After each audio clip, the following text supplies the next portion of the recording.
Hey friends, I wanted to put a quick video out today thanking the members of Congress. I know as weird as this is going to sound, but thanking the members of Congress, the 90 members or so who got behind Representative Hudson's letter sent to the DOJ and the ATF, pushing back on the ATF's efforts to infringe upon our Second Amendment rights via their attack on stabilizing braces.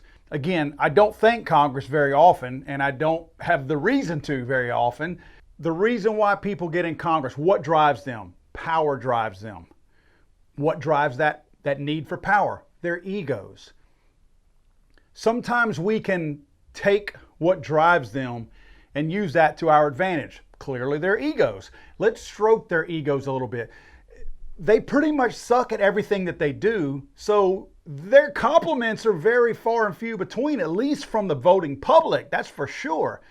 So if we can thank them for something that they've done, especially on an item that they never get thanked on, which is the Second Amendment, let's do so. Maybe that promotes them. Maybe that feeds that little bit of ego. Little bit of ego. Wow, what an understatement that is. But maybe it feeds their ego enough to where they feel compelled in the future to maybe go after a few more of those grateful thanks that we might be able to send out to them. Let me read you the letter put out real quick. It's clear, it's to the point. You're going to be able to find this link to it on our Instagram.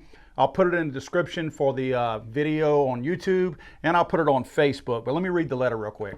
Sir, Madam, it is a very rare occurrence that Constitution-supporting Americans have the opportunity to thank elected members of Congress for their efforts in protecting our Second Amendment rights.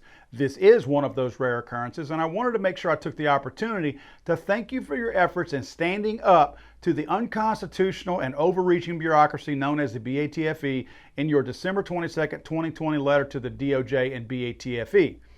Ms. Regina Lombardo and some of her staff appear to be using their organization and what they presume to be power to retaliate against and throw a childish fit at law-abiding American companies. In turn, they were willing to risk making millions of honest law-abiding Americans potential felons overnight for legal items that they had legally purchased and possessed, all during their childish tantrum.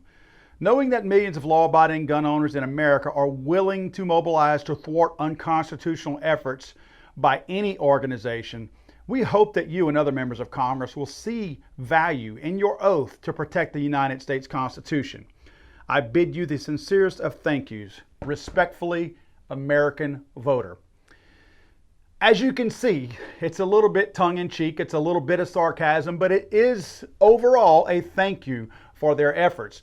I do believe their staff and them personally, if this actually lands in anybody's hands, will see that we are, yes, being sarcastic, but we are at least taking the effort and being sincere to a certain degree, that we do thank them and their efforts, no matter how rare they might actually be. Again, we're playing on the fact that these people have massive egos, and maybe this tickles that ego a little bit and makes them, through no fault of anything else, they may not feel the constitutional need to actually support the oath that they actually spoke. They may not feel constitutional about all this, but maybe their ego will prompt them to at least do something that's a little bit more in our favor. Now, what I've done is I've taken the liberty of putting all 90 congresspersons' names and emails in here. All this is prepared for you.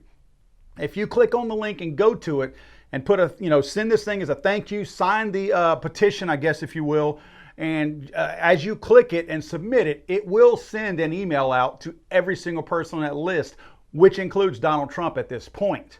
Not saying that matters. I'm just saying I did include him on there with the other 90 people who sent that letter to the DOJ and the BATFE. Again, guys, I know some of our efforts seem futile, but the complaining that we made to these congresspersons and all of those opinion letters that were sent to the BATFE did make a difference. Whether anybody believes it or not, I know there's plenty of naysayers out there. There's a bunch of whiners out there that want to say nothing we do matters.